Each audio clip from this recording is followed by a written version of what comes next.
Isinusulong mga kapatid ng Estados Unidos itong 15-point peace plan para dito sa Iran at para matapos na itong digmaan na to mga kapatid. Pero kung naaalala ninyo, yung binigyan natin ng reaction video, na unang video natin is tinanggihan na ng Iran itong 15-point plan na to ng Estados Unidos dahil ang sabi nila ito daw ay excessive and unreasonable. So panoorin natin itong balita mga kapatid mula rito sa UNTV News and Rescue mga tol para mas makuha pa natin yung iba pang mga detalye. I'm just a young nigga chillin' on it. First time I seen ice was a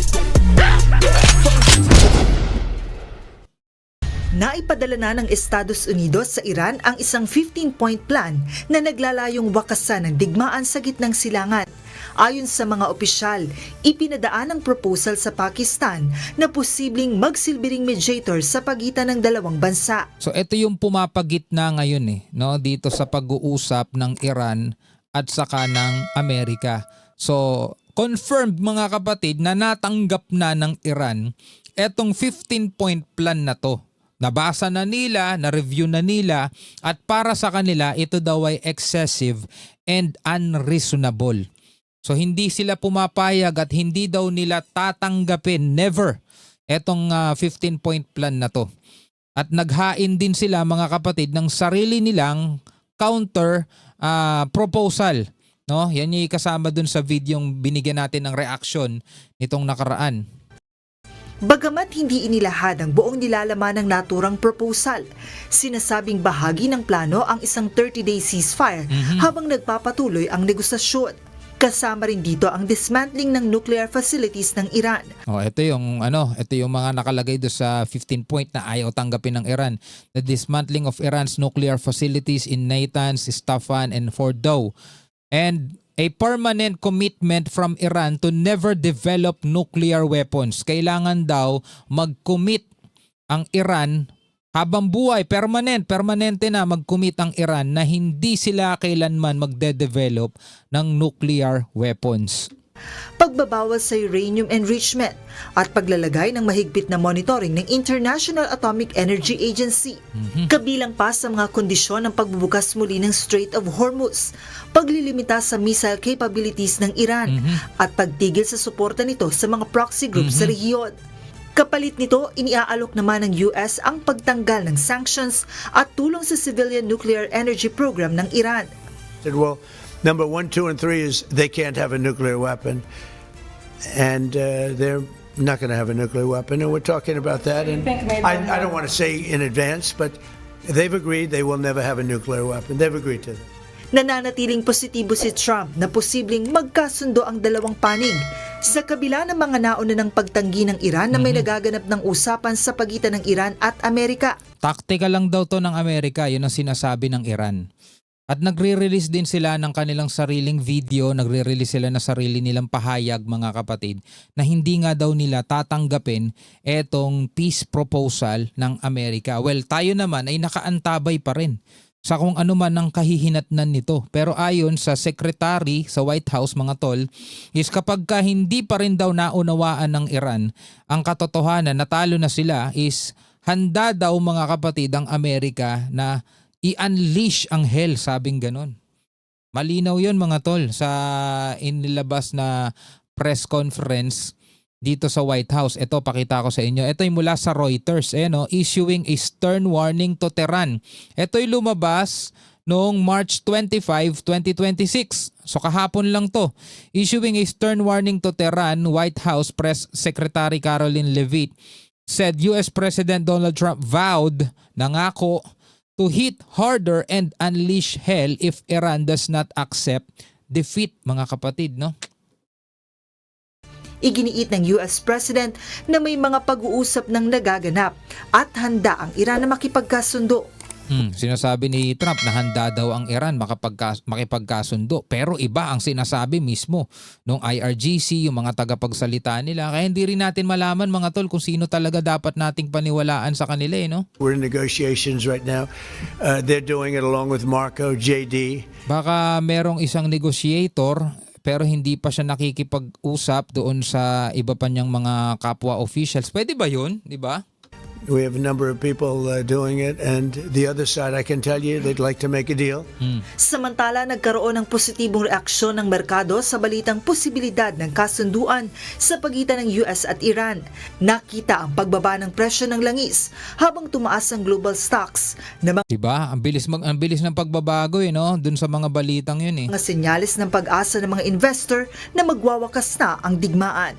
John! Actually mga tol, 'di ba?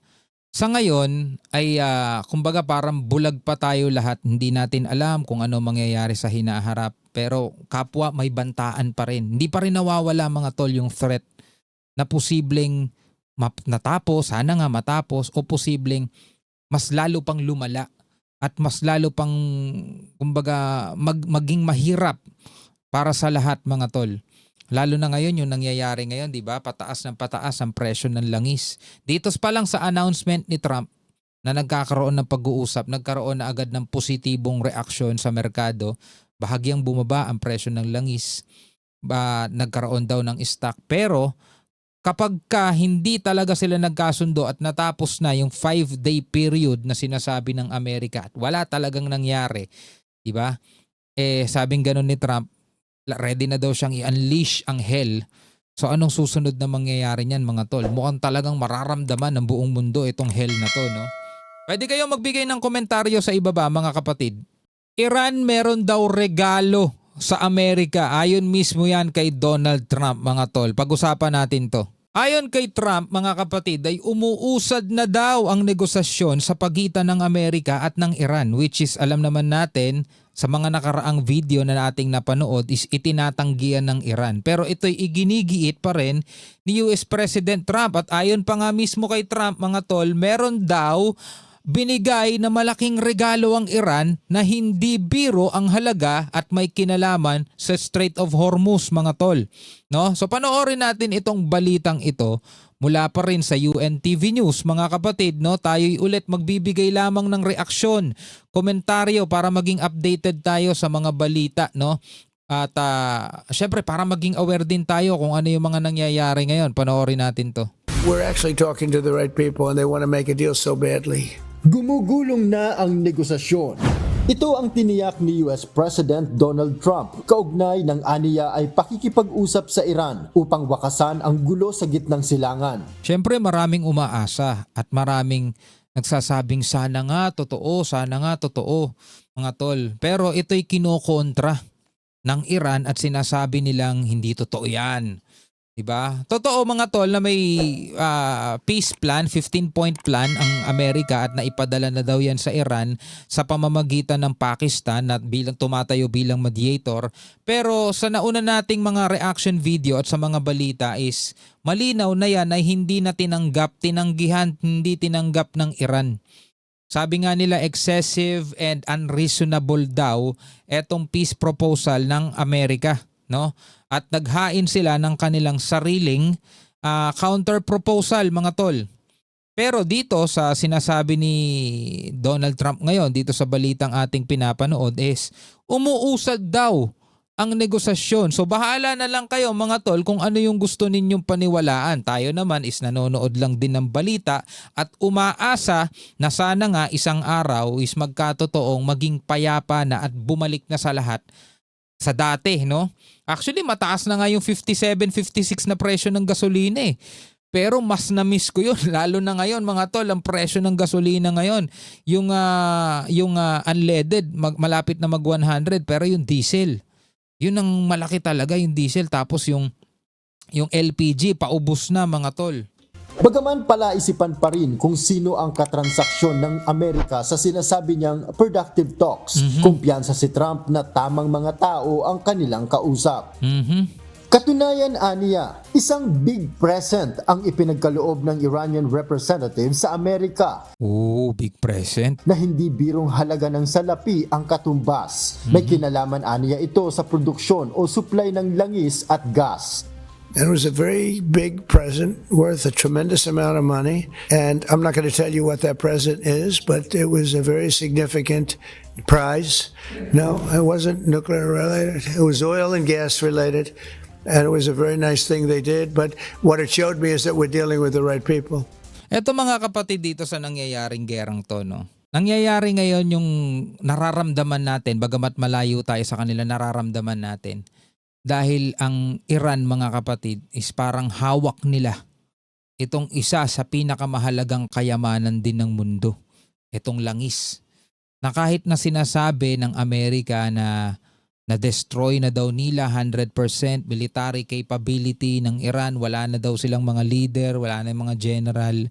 Pero until na talagang bumalik na sa normal ang presyo ng langis, kahit pa nagkakaroon ng gera dyan, hindi natin masasabing totoo yung sinasabi ni Trump. Kasi kung totoong na-destroy nga nila yung military capability ng Iran at talagang wala ng kakayanan ng Iran pumalag, lumaban pa sa kanila, defeat kung tawagin nga ng Amerika, is bakit parang kontrolado pa rin ng Iran itong Strait of Hormuz at talagang apektado ang buong mundong supply ng langis. Sa ibang bansa nga mga kapatid, mga rami ko napanood sa ibang bansa, talagang sobrang haba na ng pila doon sa kanila mga gasoline station. No, sa China ganun din. Imagine mo sa China kung saan galing yung mga electric car na mga bago ngayon, BYD. Yun na lang yung mga natirang hindi pa rin nagpapalit na sasakyan. Sila yung mga nakapila dun sa mga gasoline station nila. Yung Iran, mga tol, iba ang strategy na ginagawa nila. Hindi sila nakikipagsabayan masyado dito sa Amerika. Well, malayo nga naman talaga yung agwat ng kakayanan ng military ng Iran at saka ng Amerika. Pero iba yung discarding ginawa nila. Iba, mga tol. Sa ganitong paraan, kapag nagtuloy-tuloy ng ganito, mapipilitan na lang talaga ang Amerikang sumuko na lang. Kesa ma-pressure ang Amerika sa pangdaigdigang pagbagsak talaga ng ekonomiya. Nang tanungin kung may kaugnayan ito sa Strait of Hormuz, ang sagot ni Trump, related to the Strait of Hormuz and the flow of Yeah, it was related to the flow and to the strait, yeah. pero ang Iran naninindigan na nasa kanilang kontrol pa rin ang Strait of Hormuz. Sa pinakahuling pahayag ni Said Jalili, ang kinatawan ng Supreme Leader sa Supreme National Security Council, tila may patama ito kay Trump. Ang sabing ganun, no? The one who once spoke of regime change and the fragmentation of Iran now hopes that someone in Iran will engage in dialogue with him. Though this too is merely an attempt at deception. Aniya, ang sinasabing dialogo ni Trump ay isa lamang uri ng panlilinlang. Base sa ulat ng Israeli media, may 15 kondisyon ng Amerika sa Iran at ayon mismo kay Trump, pinakauna rito ay ang pagsira sa lahat ng nuclear infrastructure nito at pagbasura sa planong pagkakaroon ng armas nuklear. They can't have certain things. I mean, you know the things. I don't have to go over the list, but again, it starts with no nuclear weapons, and they've agreed to that. There won't be any nuclear weapons. Sabi niya, they agreed. Sabi ganun, pumayag na daw ang Iran. Pero nakita naman natin yung sinabi kanina, parang panlilin lang daw yun. Sabing ganun. Bilang kapalit, aalisin ng US ang lahat ng sanctions sa Iran. Tutulong ang US sa domestic nuclear power program nito o sa operasyon ng Bushehr Electric Generation Plant, ang nag-iisang nuclear power plant ng bansa. At hindi na muling magpapataw ng sanctions ang US hanggat hindi lumalabag ang Iran sa kasunduan. Ayon naman sa Russian media, nananatili ang kondisyon ng Iran. Isara ng US ang lahat ng base militar nito sa Gulf region. Hindi na sila aatakihin pa. Reparations o kabayaran sa lahat ng napinsala sa kanila ng digmaan. At hindi na sila pagbabawalang ituloy ang kanilang missile program. So eto yung mga demand ng Iran, no? Mga tol, eto yung gusto nilang mangyari. Kailangan wala ng US base dito sa Gulf region, no? At magarantyahan na hindi na sila muling aatakihin pa. Kung totoo ngang nagsimula na ang negosasyon ng magkabilang panig, tila ay may ilang probisyon na hindi sila magkakasundo. Ngunit isa ang malinaw sa ngayon. Kailangan nang itigil ang gulo bago pa lalong lumala ang krisis sa buong mundo. Totoo mga tol eh. Totoo, kailangan talagang itigil na yung gulo. Ngayon kung hindi magkakasundo itong dalawang bansa na to, which is sinabi pa ng Amerika na kapag hindi daw naunawaan o naintindihan ng Iran na talo na daw sila, natalo na ang Iran, sabing gano'n ng Amerika, is mas matitinding pag-atake pa ang gagawin ng Amerika. So doon pa lang mga tol sa banta na yon. Syempre marami sa inyo magsasabi, ang Amerika puro banta-banta naman. Sabihin na lang natin, sige ganun. Paano pag tinotoo? Total, halimbawa, nagsisimula na rin naman sila ng gera ngayon. Paano kung doon nga din ulit mauwi? Diba? At talagang umatake na naman ng Amerika, mga kapatid. Di mas lalo na naman mararamdaman natin etong, ay nako, hindi na matapos-tapos na paghihirap. Aabot kaya to ng isang buong 2026 at ganito ang kalalagayan natin, no? Wag naman po sana. Ikaw, anong masasabi mo? Comment ka na lamang sa ibaba.